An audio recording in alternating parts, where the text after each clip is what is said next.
Hi, SandwichGOPO kids. This is Master Instructor Chairman General Ayatollah Thorson coming to you from Bunker 167. Today we're going to talk about campaign finance. Are you ready to get started? Yay! First, we'll look at the nomination game. We're going to look at nominations before we look at campaigning. And the nomination is the official endorsement of a candidate for a party. For just the political party. It's not the actual election where they get voted into office. It's just the nomination for who gets to be that one candidate for each of the two major political parties. And when it comes to being successful in order to get a nomination, it basically takes the 3 M's, momentum, or the big Mo, as George H.W. Bush called it, money and media attention. You want all those things in order to become successful. So in order to become successful and become the nominee, you need to have a good campaign strategy, which is the master plan in a campaign in order to get elected. The candidates need to figure out what they want to do, whether they want to decide to run or not, and it really can be a rough, taxing process to run, so that's why a lot of people choose not to, because it is not only physically taxing but emotionally taxing. For instance, when we see these campaigns, they're very long. Barack Obama started running for the 2008 presidency in January of 2007. So that's over 18 months, and 18 months is the average time a presidential campaign lasts, but still, that's even longer than that. Now, we have them lasting, like I said, about 18 months, whereas other countries, by law, say that you have a minimum or a maximum of 2 months to run, and that's it. So obviously, we're a little bit longer than that. When the candidates are competing to become the party nominee, they are competing actually for delegates who are the official voters and choosers of the actual nominee. So how do they do that? It's just basically they do it by a process of elimination. It's an elimination contest where they want to get the majority of delegates to support them in order to vote for them at their party's national convention, which is usually held at the end of the summer before the November general election. These conventions are held every 4 years, and they are made to pick the vice president and president. They're really a formality anymore because by then everybody already knows who is going to be the vice president and presidential candidate. When it comes to picking a candidate, the process, there's 2 different types of process when we're competing for delegates. Number 1, you can use the caucus, and the caucus is a meeting of state party leaders that decide who should be the delegates for the national convention. It's kind of like a pyramid where the local precincts pick people for the state convention who pick people for the national convention. Very few states use it anymore. It's pretty inefficient to use that, but it is open to all voters who are registered within a party. So they'll vote, and then the local people will decide, okay, here's who we want to send to the state level to be those delegates according to the votes that the people, the electorate like you and I, would choose. Iowa's the first one, and it is the most important of all the caucuses. The more common form of campaigning for delegates would be through the primaries. And the primary system is an election in which voters of the state get to choose the nominee for their political party to become the candidate for, in this case, that we're going to use for the rest of the time, the example of the presidency. Began at the turn of the 20th century by progressive reformers. There were a lot of reforms in government. This was one of them. It got extended with the McGovern-Fraser Commission, where they said that the selection of delegates would be through primary elections, not big political bosses choosing who should be the candidates. Most delegates are chosen through the primary system because this is what most states use, but the Democrats have something a little bit different from what the Republicans do. They have what are called superdelegates. Not only do they have the normal delegates that are voted through just like the Republicans, but people who automatically, super bigwig Democrats who automatically get to be a delegate, and their vote counts for more than one, usually about 5 votes. One example of that would be Jimmy Carter. He is a superdelegate. Front loading, though, this is what we're seeing in the primaries, because the primaries are not all on the same day. They all span several months, but each state wants to be important. They don't want to be left behind where the candidates don't actually come to see them or try to help them out. So a lot of states do what's called front loading, where they hold their primaries very early so they can get some media attention and get some attention from the candidates. New Hampshire is the first one. We're seeing other states like Florida move ahead too. Illinois is usually later. We're about in the middle, usually in about the middle of March. The primaries are an elimination contest. You see who does well, and then eventually, little by little, each candidate drops out of the race till there's about one or two front runners left, and then after that it dwindles down to one.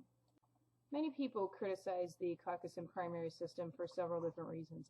Number one, they give disproportionate attention to the early ones, like with Iowa and New Hampshire. They get a lot of attention when they're very small states, where bigger states, like Virginia, for instance, might not get as much attention.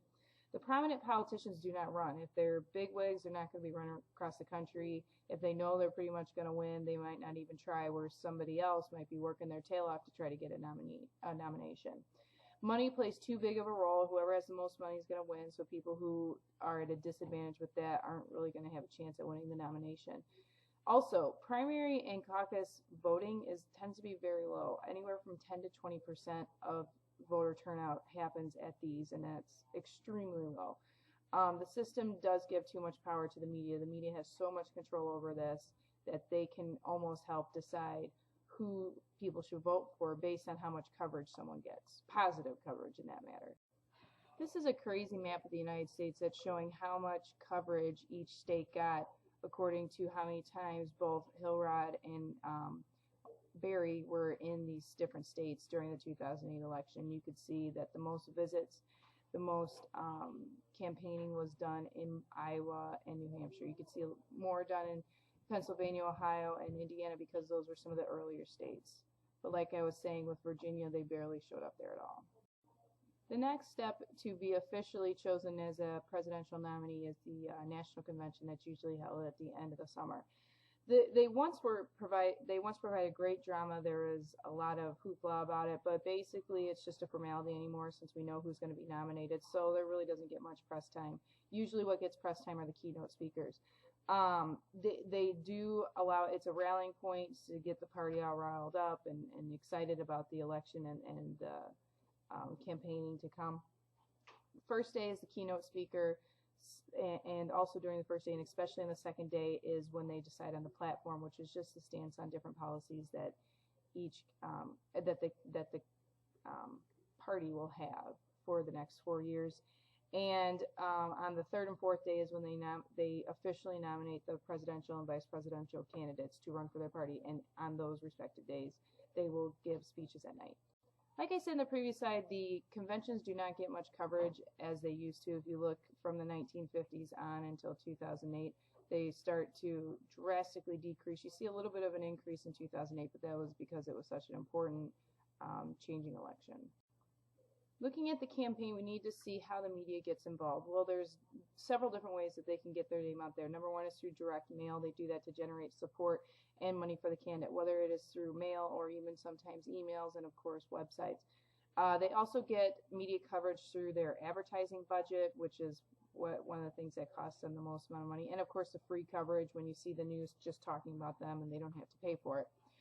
There's an emphasis on marketing a candidate. The campaign strategy is to market them to seem to be likable, that people would be, and presidential, that people would want them to be in office. And the news, when they cover this, they don't necessarily cover the policy so much as they cover the horse race, like, oh, today Barack Obama is leading by 4%, and that's what they focus on rather than saying, oh, today Barack Obama decided to tell everybody about his new plans for health care. You don't really hear that often. It's more about the race. When running a campaign, the presidential candidate has a lot of people that they need to hire to help work for him, since this is a national campaign and it's going to cost a lot of money, which we'll learn about in a little bit. Number one, they need to have a campaign manager, the one that is in charge of running the whole show. They also need to have a fundraiser and campaign council to figure out where they're going to be getting money and what type of fundraisers they're going to have and when and where they're going to have them. They also need to hire media and campaign consultants. Media, obviously, people that are going to spin what the president is doing and try to talk to the media and get him out there. He also needs people to plan logistics. That's just the numbers guys, figure out how much things are going to cost and where to put things and what they're going to need. Also, research staff, policy advisors, and pollsters, people who are going to find out numbers with polls and figure out what he needs to do for his policy. Get a good press secretary, and then, of course, they need to establish a website, especially in today's day and age. As I was talking about before, you can see in this graph that the media really does cover more of the horse race, meaning the red, than the policy, which is the green. Now, you can see that in 2004 there was a slight change in that, and that's because there were so many people upset about the policy that that's what they decided to focus on even more, especially when it came to the war on terror. Guess what, everybody? It's time to talk about campaign financing. Yay! This is so exciting. Are you ready? Here we go. Yes, let's go. All right, so 1974, we first got the Federal Election Campaign Act, which said that there is going to be a federal election commission that is going to administer campaign finance laws at the federal elections. This is so exciting. Are you just, oh, I just can't wait. So we're going to keep going on with this. So they also created a fund for the presidential election campaign. So guess what? Our money, tax dollars, are being used to fund presidential primaries and general elections. It's called the matching fund, where for every $250 a president gets, the government will give them $250 as long as they limit their spending. So let me ask you a question. If you're a presidential candidate and you have hundreds of millions of dollars being given to you, do you think that you're going to want to ask the federal government to match that if you have to limit what you do and fully disclose every single penny that you spend? Probably not. So most candidates don't actually get the money from the government. Plus, it's kind of political suicide. If you're getting money from the government to run a campaign, they're going to get taxpayers are going to get a little upset that that's where their tax money's going to. More campaign financing. Here we go. Let's talk about how our politicians are finding loopholes when it comes to campaign finance. They would use what is called soft money, which are political contributions that are not subject to any type of contribution limits, that are earmarked for party building expenses and party advertising. So what does that mean? Candidates can absolutely spend whatever money they want on their elections as long as it's party building. So what do I mean by that? It's basically saying as long as you don't say vote for this guy or vote for that guy, it can be spent however they want. But if it said pretty much definitely vote for me or definitely don't vote for him, that can't be soft money. That has to be hard money. That has to be 100% disclosed to the FEC, the Federal Election Commission.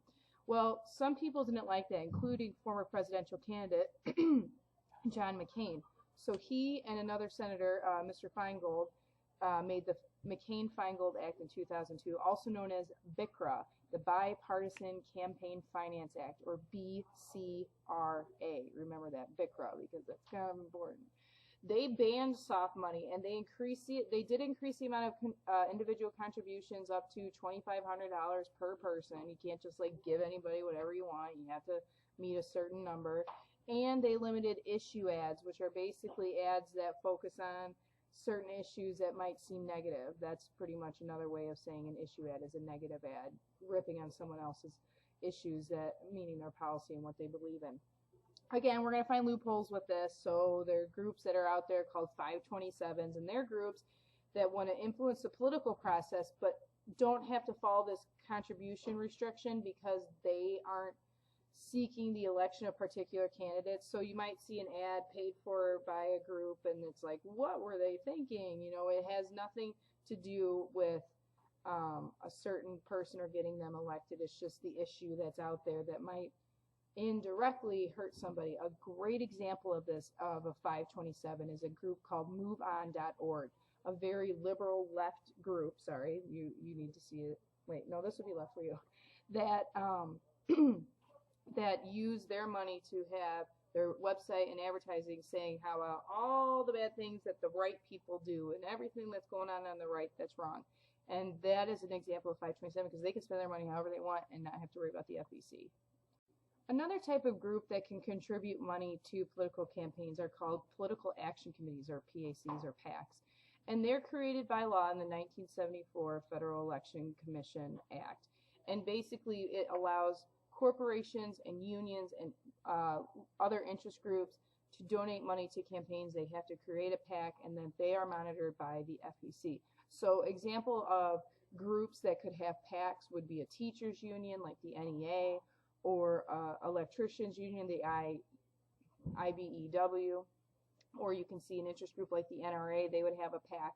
They can make it as long as it's allowed by law by the FEC, and they can monitor that. So that's an example of a political action committee. It's similar to a 527, but a 527 isn't associated with a corporation or a labor group or an interest group, and they're just kind of, they can pretty much do what they want, where PACs have to follow a little bit more stricter guidelines. There's a lot of them. There's about 4,200 as of 2006, and they contributed a lot of money. For instance, in the midterm elections in 2006, they contributed about $375 million just to congressional campaigns alone. And who do they give money to? People who support their issues. Teachers, the teachers union tends to not give money to the Republicans because the Democrats tend to favor the teachers. Same with labor unions, where corporations tend to give their money to Republicans and not to Democrats because Republicans tend to favor their issues. So it's not like they're buying these candidates off. It's just they're giving money to the people who agree with them in the first place, hoping that when they get into office, they'll continue to support what they believe in. This chart's in your book too, but I wanted to kind of go over it so you can understand it when you look at it later. When you see this, you're seeing the amount of money that PACs or PACs spend, how much they contribute, and how much goes to Republicans. So you can kind of get an idea of which ones support Republicans and which ones support Democrats. For instance, the highest paid one was the highest contributing one was the National Association of Realtors. Half of it was given to Republicans, but if you go down a few and see the National Association of Trial Lawyers, only 6% of their contributions went to Republicans, so you can see who they favor. Go down even further to the labor unions. You can see that the majority of them did not give any type of money to the Republican Party because labor unions tend to favor Democrats. Do campaigns cost a lot of money? The answer is absolutely 100% yes. They are very, very expensive. When Donald Trump said that he was going to run for the presidency in 2012, he was willing to put up $600 million of his own dollars to run for that. And that's not very uncommon to be spending that much money on a campaign. Well, a presidential campaign, but even congressional campaigns, senatorial campaigns, they're expensive too. Fundraising takes a lot of time. You have to go from place to place, ask for money. You have to ask for money on websites, phone calls, whatever you want. They're going to be asking anybody for money. Incumbents, when they start spending money, though, that's kind of a red flag that they're in trouble, because if they have to spend a lot of money, that's a sure sign to say that they're in for a horse race. That's whoever's running against them actually has a chance. If they aren't spending money, it's because they know they don't have to, because they're going to win big. But the doctrine of sufficiency suggests that candidates need just enough money to win, not necessarily more. It's not just about the money, it's also about other things like personality and free media time. When it comes to the impact of campaigns have three different effects on voters. Number one, they can just reinforce what they already believe in. Number two, they can activate people to actually get out and vote. We saw that happen a lot with the 2008 election. Or number three, we just see straight up conversion, where you feel like you're one-sided and all of a sudden you get converted to the other side. But there are several factors that weaken campaigns' impacts on voters, like people already just know what they're going to do. Number one, they have selective perception. When people pay attention to what they already agree with. So for instance, if you're on the left, you'll probably tend to listen to Jon Stewart and you'll listen to MSNBC more than you would listen to a Fox News, and vice versa. When it comes to party identification, that still does influence behavior. And party identification, since we haven't gone over that, it's who you identify with. Are you Republican? Are you Democrat? Or do you identify yourself as an independent? Incumbents, of course, always have a sizable advantage, especially when it comes to Congress and, the House and the Senate. In both houses, incumbents have a really high advantage.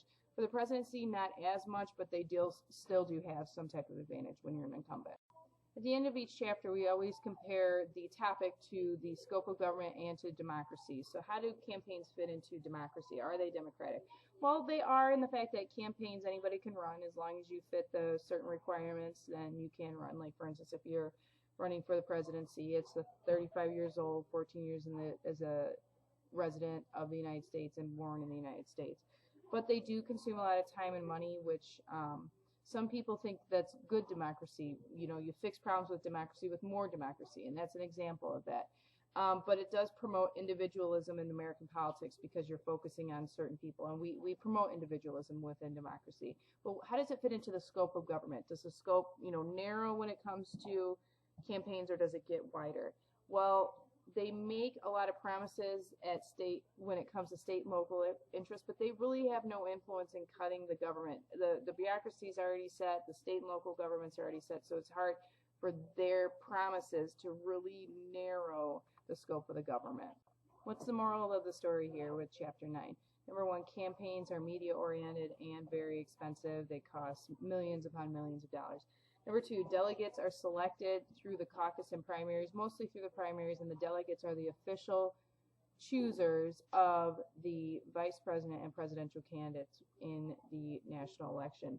Number 3, money and contributions from PACs or PACs are regulated by the FEC and are essential to campaigns. Money from 527s are not, but again, it's not necessarily for a candidate, whereas PACs are going to be more for a candidate. And campaigns reinforce perceptions, but they really don't change minds. With the 2012 election, for instance, by the 1st of 8, 85% of registered voters already knew who they were going to vote for. It was that 15% that the candidates were really going after. So they reinforce more than they change anybody's mind. All right, that's it for today. Torch out.